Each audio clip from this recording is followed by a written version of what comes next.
তাহলে বাংলাদেশের ক্রিকেট কি কেনিয়া হয়ে গেল নাকি জিম্বাবুয়ে হয়ে গেল? আমরা তো এই গত টি-20 বিশ্বকাপের সময় থেকে বা তার আগে আগে থেকে অপেক্ষা করতেছি, যেহেতু জ্ঞানীগুণী লোকেরা বারবার বলতেছিলেন যে বাংলাদেশের ক্রিকেট এখন কেনিয়া হয়ে যাবে, জিম্বাবুয়ে হয়ে যাবে, বাংলাদেশের ক্রিকেট নিঃশেষ হয়ে যাবে। আমরা ওয়েট করতেছিলাম আশঙ্কা নিয়ে যে কোন সময় সেটা হয়। হচ্ছে না তো।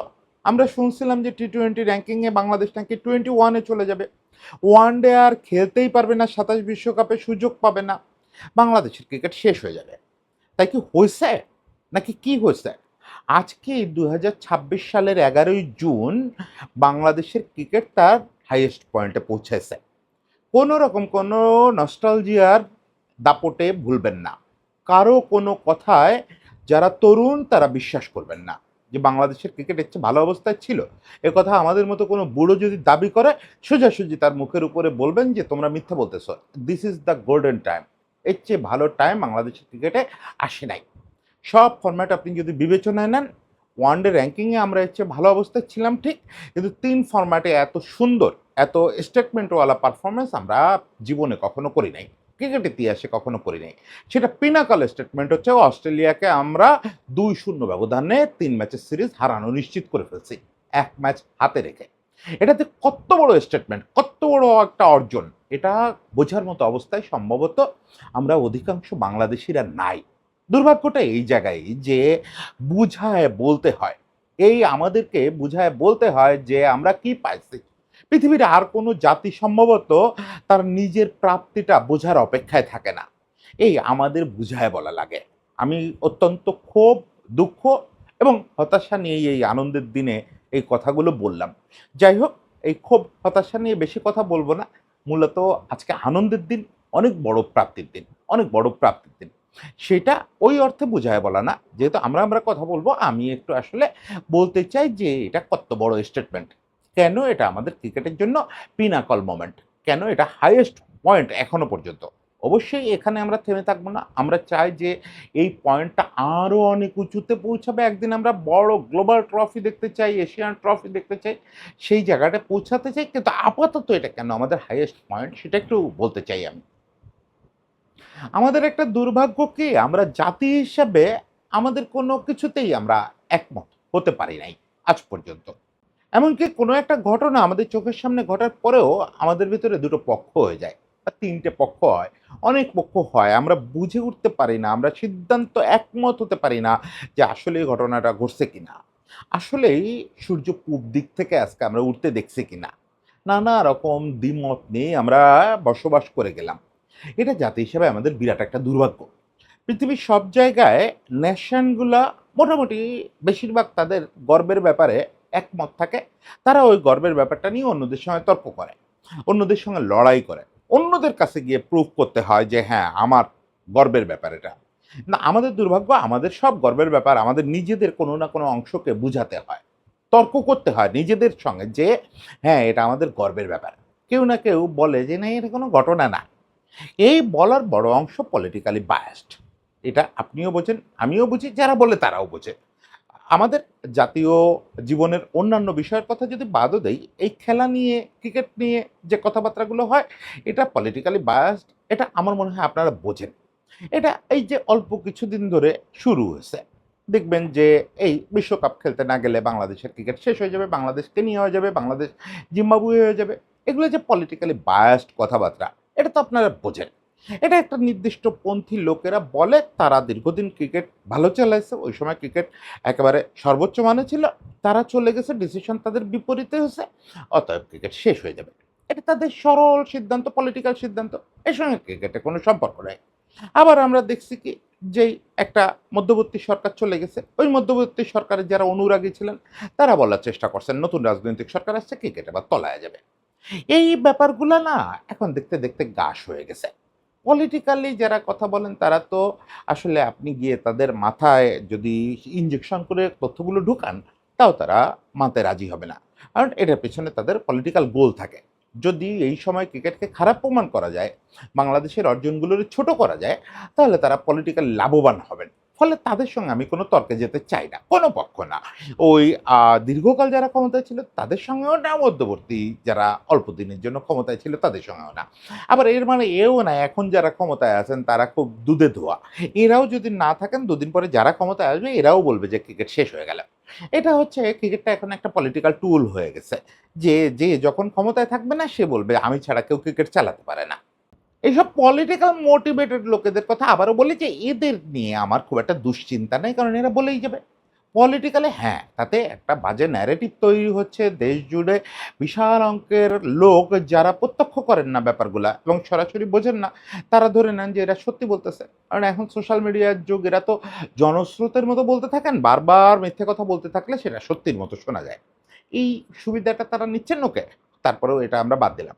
আমার রাগ হচ্ছে আমাদের উপরে। আমরা কারা?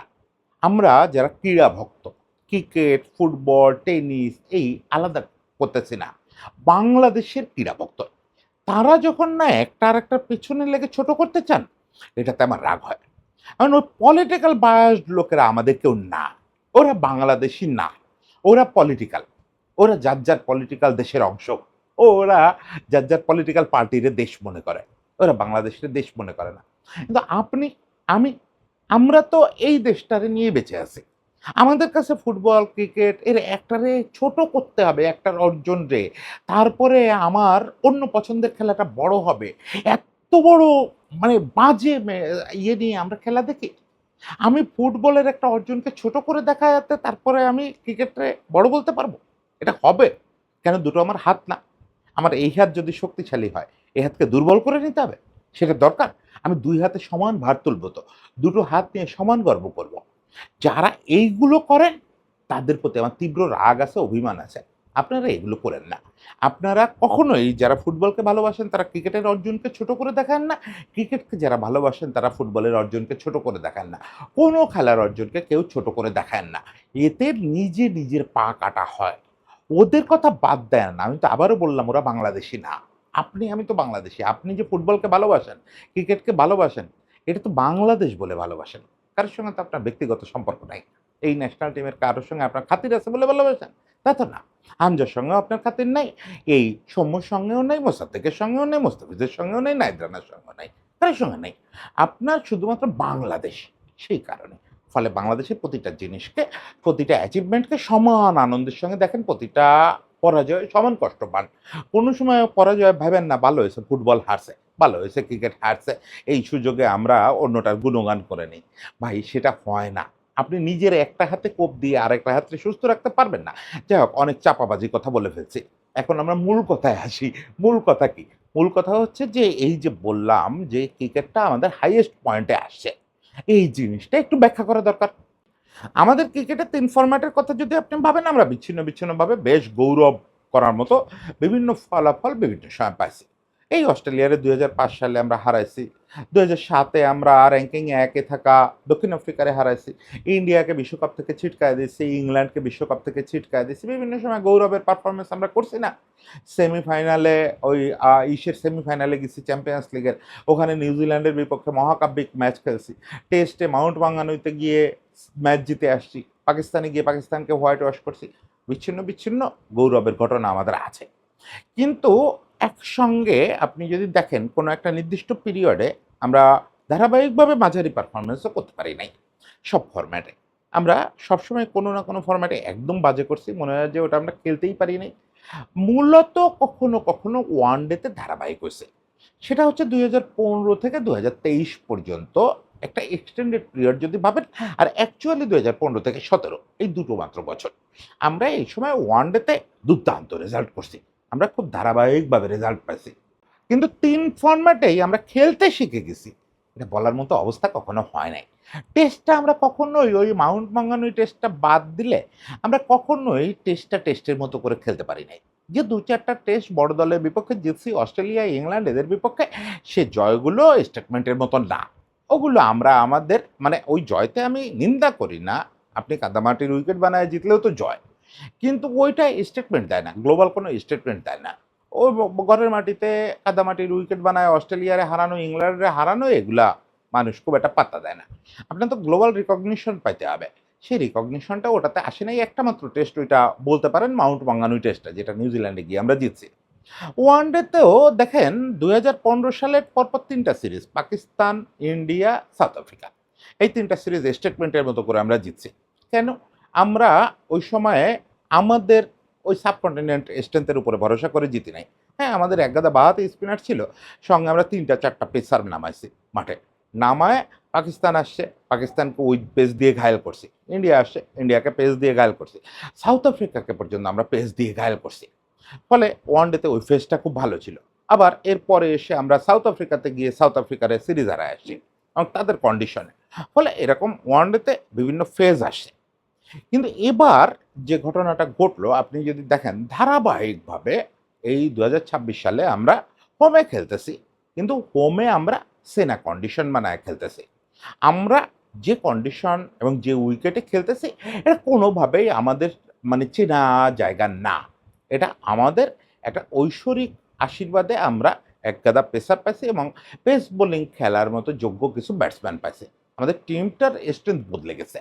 সেইটার সুবিধা নিয়ে আমরা উইকেট বানাচ্ছি সেনা কান্ট্রির মতো, ফেয়ার বাউন্সের উইকেট, দারুণ গতিশীল উইকেট, দারুণ মানে ওয়াকার মতো গতিশীল না, কিন্তু বেশ ভালো গতিশীল উইকেট।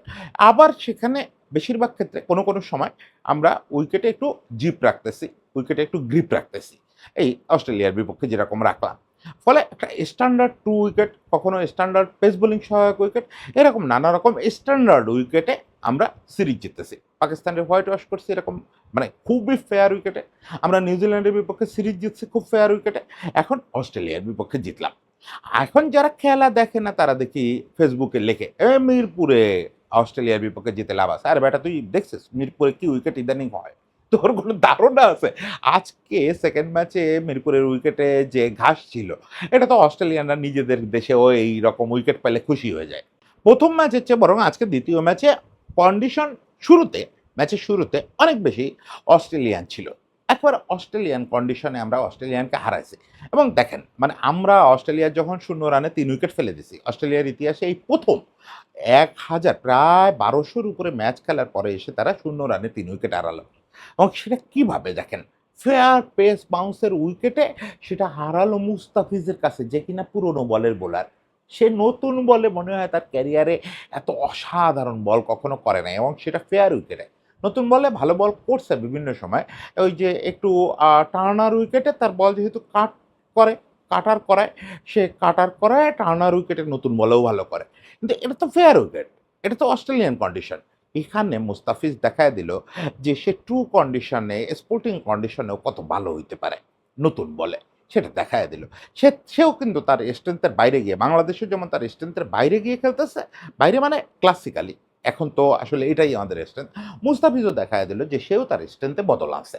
সেও শুধু আর পুরনো বলের বোলার নাই, সেও শুধু আর ওই উইকেটের গ্রিপের উপরে, জিপের উপরে ডিপেন্ড করেন না। আপনি যদি অস্ট্রেলিয়ানদের জায়গা থেকে বসে দেখেন, তাহলে অস্ট্রেলিয়ানরা বরং বেটার সময়ে ব্যাট করার সুযোগ পাইছে এই উইকেটটাতে। আজকে কিন্তু উইকেটটা দ্বিমুখী আচরণ করছে।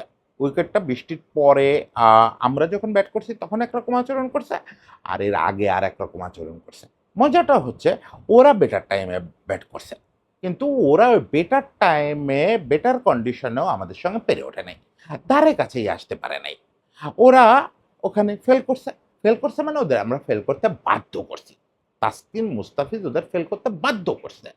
আবার আমরা যখন ব্যাট করছি তখন কন্ডিশন কঠিন হয়ে গেছে, এবং ওই ডিএলএস মেথডে আমাদের টার্গেটটাও মানে দৃশ্যত একটু কঠিন। সেই টার্গেটটা কিন্তু আমরা 35 ওভারে অ্যাচিভ করছি। হ্যাঁ, সেটার জন্য আমাদের দ্রুত 5টা উইকেট পড়ে গেছে। বেশ কয়েকবার আমাদের ঝুঁকির মধ্যে পড়ে গেছে মনে হয়েছে। স্টিল স্টিল ওই সৌম্য সরকার যেটুকু পেস ছিল উইকেটে, যেটুকু বাউন্স ছিল, সেটারে কাজে লাগায় সুন্দর খেলছে। শান্ত দারুণ ধারাবাহিকভাবে খেলে যাচ্ছে। লিটনও সুন্দর খেলছে। সব মিলে ম্যাচ বের হয়ে গেছে। সুন্দর করে বের করা হয়েছে। ফলে আমরা কঠিন সময়ে আমাদের ব্যাটসম্যানদের ব্যাট করতে হয়েছে।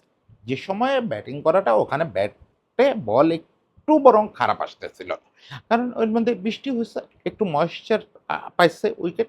যাই হোক, আমরা সোজা কথা বলতে পারি যে আমরা কোনো রকম আমাদের ক্লাসিক শক্তিকে কাজে লাগাই নাই, বা অস্ট্রেলিয়ার দুর্বলতাকে চেপে ধরে আমরা জিতি নাই। আমরা ফেয়ার উইকেটে জিতছি। এর চেয়ে নিরপেক্ষভাবে পৃথিবীর কেউ জেতে না। নিজের কন্ডিশনে নিজের ক্লাসিক ঘরানা বাদ দিয়ে অস্ট্রেলিয়া কি করবে? যদি শেন ওয়ার্ন ম্যাকগিল ফিরে আসে একসঙ্গে, তাও কি অস্ট্রেলিয়ার সাহস হবে ইন্ডিয়া দলকে ইন অস্ট্রেলিয়ার মাটিতে একটা টার্নার বানায় পরীক্ষা দিতে? যে না, ইন্ডিয়া আসছে, আমার হাতে তো ম্যাকগিল আর শেন ওয়ার্ন আছে। কোনোদিন করছে ম্যাকগিল আর শেন ওয়ার্ন থাকার পরেও যে ইন্ডিয়া আসছে, ইন্ডিয়ারে একটু স্পিন উইকেটেই খেলতে দেই আমার মাটিতে? জীবনে করছে? জীবনে করছে অস্ট্রেলিয়া? আমরা করছি। আমরা এবার সেটা করলাম যে অস্ট্রেলিয়া আসছো, ভালো কথা, বসো, তোমাদের কেমন পছন্দ করো উইকেট বলো, লিখে দাও, সেই অনুযায়ী উইকেট বানাচ্ছি, তারপর খেলো, দেখি আমাদের সঙ্গে পারো কিনা। এটা হচ্ছে ওই যে আগে ডুয়েল লড়া হতো, তুমি ঠিক করো কি বন্ধুকে খেলবা, কি বন্ধুকে ডুয়েল করবা, সেই বন্ধুকে খেলবো, তোমারে ওই ডুয়েলে হারায় দেখাবো।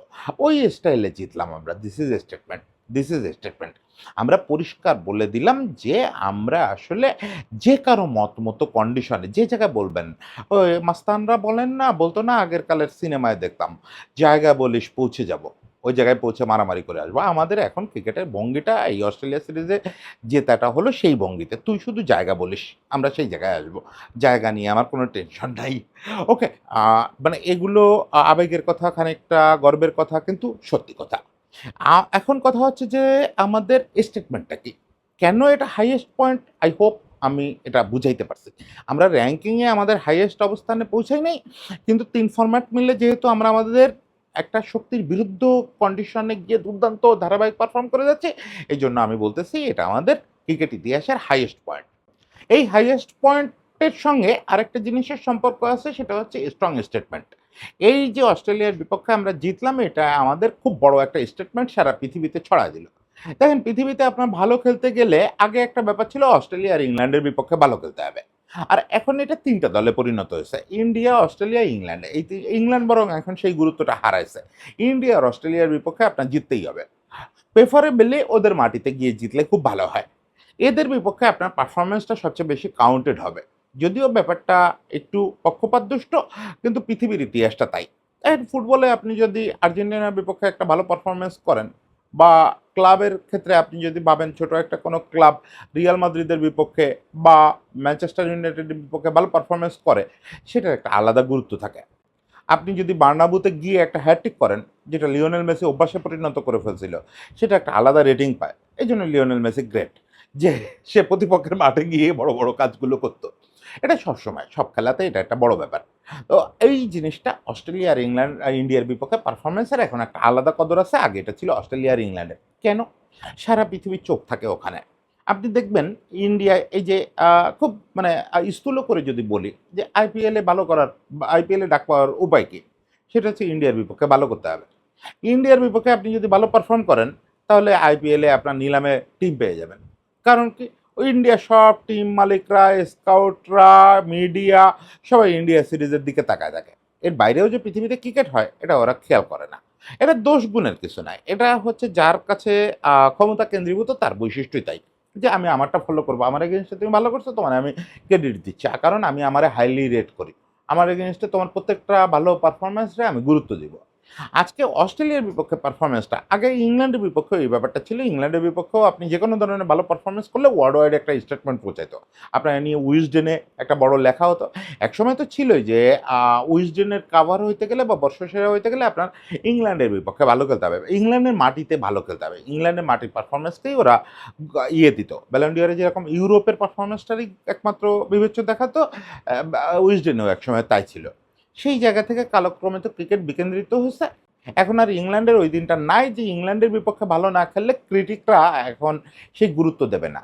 ওই গুরুত্বটা এখন, কমার্শিয়াল গুরুত্বটা চলে গেছে ইন্ডিয়ার হাতে, আর ক্রিটিক্যাল গুরুত্বটা চলে আসছে অস্ট্রেলিয়ার হাতে। এটা আজকে বলে আসে নাই, এটা আপনি বলতে পারেন ৯০ দশকের পর থেকে বা ৮০ দশক থেকে এটা অস্ট্রেলিয়ার হাতে চলে আসছে। অস্ট্রেলিয়া একার হাতে। অস্ট্রেলিয়ার হাতে বাইরে কোনোদিনই ছিল না। শুরু থেকেই অস্ট্রেলিয়ার বিপক্ষে পারফরম্যান্স, তো অস্ট্রেলিয়া তো প্রাচীন আমলের ইনভিনসিবল টিম। অস্ট্রেলিয়া তো কোনো কালে দুর্বল টিম ছিল না। ফলে অস্ট্রেলিয়ার বিপক্ষে পারফরম্যান্স সবসময় ক্রিটিক্যালি খুব গুরুত্বপূর্ণ। কারণ এটাকে তারা স্টেটমেন্ট হিসাবে দেখে। দেখেন, প্রথম ম্যাচে নাহিদ রানা যখন ভালো করছে, এটা নিয়ে অস্ট্রেলিয়ান মিডিয়াতে তোলপাড় হয়েছে না? অ্যালেক্স কেরি কোনো রাগ ঢাক না করে বলে দিচ্ছে যে ওরে আমি অ্যাডিলেড স্ট্রাইকার্সে চাই। এটা আপনি বোঝেন কত বড় স্টেটমেন্ট। অ্যাডিলেড স্ট্রাইকার্স আগামী বছর নিলামে কি সিদ্ধান্ত নেবে এটা তো অনেক গোপন ব্যাপার, কনফিডেন্সিয়াল ব্যাপার। আগামী বছর নিলামের আগে আগে সিদ্ধান্ত নেবে, কিন্তু কেরি এখানে বসে ডিসিশন জানায় গেছে যে আগামী বছর নিলামে সে যদি রানা একমত থাকে সে নিলামের বাইরে কিনে ফেলবে বা ডাইরেক্ট নিলামে বিড করে সরাসরি কেনার চেষ্টা করবে রানারে। রানা যদি রাজি থাকে, অ্যালেক্স কেরি এত বড় একটা ঘোষণা দিয়ে গেল, বুঝেন যে অস্ট্রেলিয়ার বিপক্ষে পারফরমেন্সটা কেমন। এটা কি রানার নিকট সম্প্রতি সেরা পারফরমেন্স? মোটেও না। রানার নিকট অতীতের সেরা পারফরমেন্স হচ্ছে পাকিস্তানের বিপক্ষে ওই যে এক স্পেলে 7 ওভারের ওই আগুন জড়ানো বোলিংটা করলো। কিন্তু ওইটার যে কারণে তো অস্ট্রেলিয়ানরা ওই ঘোষণা দিবে না, ঘোষণা দিবে তাদের এগেনস্টে আগুন ঝরাইলে, সেটা নাহিদ রানা পাইছে। একই জিনিস আজকে যখন অস্ট্রেলিয়াকে আপনি 2-0 হারাইলেন, অস্ট্রেলিয়া কেমন টিম পাঠাইছে এটা নিয়েও আর একটা, যেমন ওই যে মিরপুর উইকেট নিয়ে একটা হাইপ আছে, না বুঝে না দেখে না জানে, আর তেমনই অস্ট্রেলিয়ার এই টিমটা নিয়েও ব্যাপক একটা ধোঁয়াশা তৈরি করা হয়। সেটা হচ্ছে অস্ট্রেলিয়া একটা সি টিম পাঠাইছে, অস্ট্রেলিয়া একটা ডি টিম পাঠাইছে, অস্ট্রেলিয়া একটা জেড টিম পাঠাইছে। ভাই অস্ট্রেলিয়ার এই টিম কোনটা? আপনি জানেন অস্ট্রেলিয়ার এই টিম কোনটা? অস্ট্রেলিয়ার ওয়ানডেতে এখন নিয়মিত খেলোয়াড় কে কে? এটা খোঁজ রাখেন। এই টিমে নাই এরকম কে কে থাকতে পারতো বলেন তো? শুধুমাত্র ব্যাটিংয়ে পারতো হচ্ছে ট্রাভিস হেড, আর বোলিংয়ে আপনি যদি বিশেষ বিবেচনা ধরেন তাহলে মিশেল স্টার্ক আর প্যাট কামিন্স। মিশেল স্টার্ক আর প্যাট কামিন্সও নিয়মিত এখন আর শর্টার ফরম্যাট খেলে না, এটা তারা বিশেষ বিশেষ পরিস্থিতিতে খেলে। আর স্মিথ টিসমিথ যাদের কথা ভাবতেছেন তারা তো রিটায়ার করে ফেলছে রে ভাই, অনেক দিন হলো রিটায়ার করে ফেলছে। আপনারা খোঁজই রাখেন না অস্ট্রেলিয়া টিমে এখন কারা খেলে। এটাই অস্ট্রেলিয়ার এখন বেস্ট ইলেভেন। ফলে অস্ট্রেলিয়ার যখন যারা বেস্ট ইলেভেন তখনই ওটা অস্ট্রেলিয়া টিম। এটা এদিক ওদিক করার কোনো সুযোগ নেই। আর অস্ট্রেলিয়ার ইতিহাসে ট্রানজিশন বলে কিছু নাই। অস্ট্রেলিয়াকে আমরা খারাপ খেলতে বাধ্য করতেছি, এমন না যে অস্ট্রেলিয়া ট্রানজিশনে যাচ্ছে। অস্ট্রেলিয়া হ্যাঁ খানিকটা ট্রানজিশনে তো যাচ্ছে, স্মিথরা যেহেতু চলে যাচ্ছে। তারপরে ওই টিমের লাবুসেন আছে না আছে কি, সেই টিমরে আমরা মাথা নিচু করাইছি, সাপের মাথা ধরে একদম মাটিতে চেপে ধরছি। নিজেদের গর্বটা ওই পর্যায়ে গেছে। এই স্টেটমেন্টটার অর্থ টের পাবেন 1-2 সিজনের মধ্যে। কিভাবে এক তো র্যাঙ্কিংয়ে প্রভাব পড়বে, আমরা বিভিন্ন বড় বড় দেশের সঙ্গে তাদেরও হোমে সিরিজ খেলার সুযোগ পাবো, নানা রকম এই স্টেটমেন্টের সুবিধা আগামী 1-2 বছর আসতে থাকবে। শুধু নাহিদ রানা না, আমাদের টিম থেকে আগামী বিগ ব্যাশের নিলামে আপনি যদি 3-4টার নাম দেখেন অবাক হবেন না। কারণ এই যে এরা খেলতেছে, এরা হচ্ছে বিগ ব্যাশের নীতি নির্ধারক খেলোয়াড়রা। ওদের বিগ ব্যাশে নীতি নির্ধারক ওই লামছাম যদু মধু না, খেলোয়াড়রাই ওখানে গিয়ে পরামর্শ দেয় যে আমার টিমে অমুকরে লাগবে, আমার টিমে তমুকরে লাগবে। অলরেডি রিশাদদের কিন্তু ওভাবেই পছন্দ করে তারা নিছে। এখন নাহিদ রানার ব্যাপারে প্রকাশ্য ঘোষণা দিয়ে গেছে। আপনি দেখবেন আরও 1-2 জনের ব্যাপারে টি-20 সিরিজ আসতেছে, টি-20 সিরিজে যারা একটু ভালো করবে তাদের অনেকের ডাক চলে আসবে। বিগ ব্যাশ অ্যাটলিস্ট নিলামে নাম চলে আসবে। এটা একটা বড় ব্যাপার না? বিগ ব্যাশের নিলামে বড় বড় দেশের বড় বড় খেলোয়াড়ের নাম ওঠে না, ওরা খুব চুজি এ ব্যাপারে, ওদের তো বিদেশি খেলোয়াড়ের কোটা খুব সামান্য। এটা একটা ব্যাপার। আরেকটা হচ্ছে আমরা খুব আফসোস করি না যে অস্ট্রেলিয়াতে আমরা সিরিজ পাই না, অস্ট্রেলিয়াতে আমাদের ডাকে না। ডাকলেও এর আগে ইতিহাসে একবার ডাকছে, আর এই যে এবার যাব, ডাকলেও আমাদের খেলতে পাঠায় বনে জঙ্গলে, যেসব জায়গায় ওরা কোনো বড় ম্যাচ খেলে না। আমরা আজ পর্যন্ত এমসিজিতে একটা ম্যাচ খেলতে পারি নাই, আমরা ওয়াকাতে একটা ম্যাচ খেলতে পারি নাই, মানে ব্রিসবেনে একটা ম্যাচ খেলতে পারি নাই, আমরা কোনো ভালো ভেন্যুতে একটা টেস্ট খেলতে পারি নাই। তো এটা অস্ট্রেলিয়ার দোষ না, এটা হচ্ছে ওরা বিজনেস দেখে, প্রসপেক্ট দেখে। আপনি যতক্ষণ না ওই স্টেটমেন্ট দিতে পারতেছেন ততক্ষণ পর্যন্ত আপনি সুযোগ পাবেন না যে ওদের সেন্ট্রাল ভেন্যুতে খেলার। এই শ্রীলঙ্কা পর্যন্ত এই সুযোগ পাইতে শ্রীলঙ্কার বহুকাল সময় লাগছে। শ্রীলঙ্কা ইন্ডিয়া লর্ডসে খেলার সুযোগ পাইছে কবে আসা, যখন তারা ইংল্যান্ডের বিপক্ষে রেগুলার পারফর্ম করা শুরু করছে। সবাই ভাই, আপনি সেন্ট্রাল ভেন্যুতে খেলা পাবেন তখন যখন আপনার খেলা নিয়ে ক্রিটিক্যালি এবং কমার্শিয়ালি আগ্রহ তৈরি হবে। আজকে বাংলাদেশ অস্ট্রেলিয়ারে হারালো, এখন এই সিরিজটা তো যেখানে ভেন্যু ঠিক আছে সেখানেই খেলতে হবে। নেক্সট আপনি দেখবেন 1-2 বছরের মধ্যে বাংলাদেশ আরেকটা আমন্ত্রণ পেয়ে যাবে।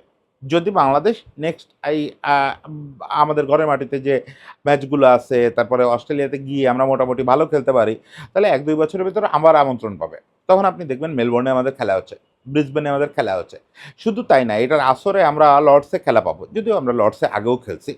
আমরা পৃথিবীর বিভিন্ন জায়গায় গুরুত্বপূর্ণ সব জায়গায় খেলা পাবো, আমাদেরকে নিয়েও ওই পর্যায়ের আলোচনা হবে।